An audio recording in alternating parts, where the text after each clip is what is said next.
पाकिस्तान की अचानक मशहूर होने वाली जमात टीएलपी कौन सी? क्यों चलेंगे थे चलाए गए की वजह से एक दा वजूद क्यों आया किन्ने कीता क्यों कीता इसकी तारीख तुहानू दसांगे अज दी इस वीडियो विच समझावांगे कि असल कहानी की है। खादम हुसैन रिजवी कौन सी, उन्हें इस जमात नू क्यों बनाया, वो बनाने दा मकसद की थी। अलामा खादम हुसैन रिजवी ने सब तो पहले अपनी सोच ते जज्बे नू तारीख च बदलिया।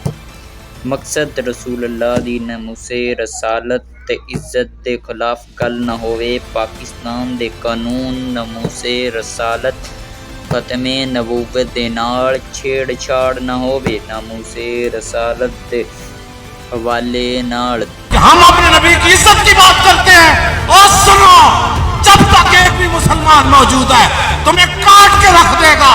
हम हुजूर की इज्जत का पैरा इदां दे बयानां नाल शुरू होने वाली तहरीक पाकिस्तान दी मशहूर ते दूजे नंबर ते पीटीआई तो बाद तहरीक बनी जाती है। एक सर्वे किया गया, ये तहरीक 2017 विच इलैक्शन कमीशन ते विच रजिस्टर हुई। इलैक्शन लड़ सकती थी जिहदा नाम तहरीक लबैक पाकिस्तान रखा गया, जिहदा साबका नाम तहरीक लबैक या रसूलुल्लाह सी।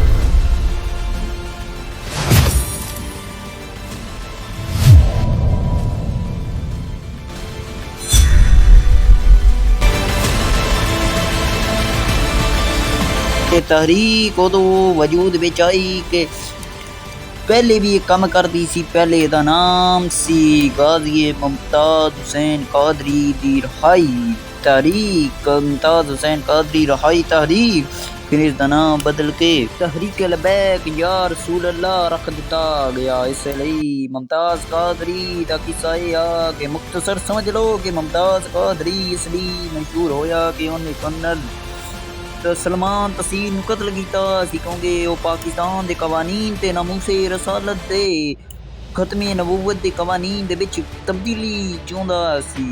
फिर उस तो बाद इस तहरीक दे बारे गल भी मशहूर है कि जदों भी उतरदी है पुरतशद्दद हो के मैदान दे विच उतरदी है, यानी कि जदों तरना दिंदी है तो पुरतशद्दद ते पुर असला होण दिंदी है। लेकिन मीडिया इस गल नू दिखाउंदा नहीं कि पुरतशद्दद किदां है। अज तक साबित नहीं हो सकिया, पर ये साबित है तो करना चाहिए। इन्हां दी सच्चाई सामने लियाउणी चाहिए। अगर है तो नहीं है तो फिर सवाल तो दसना चाहिए। वैसे तुहाडी की राय है कमेंट च जरूर दस्सियो। अगर तुसीं चाहते हो कि मजीद इदां दी वीडियो होर बनाई जाए तो लाइक सब्सक्राइब करो।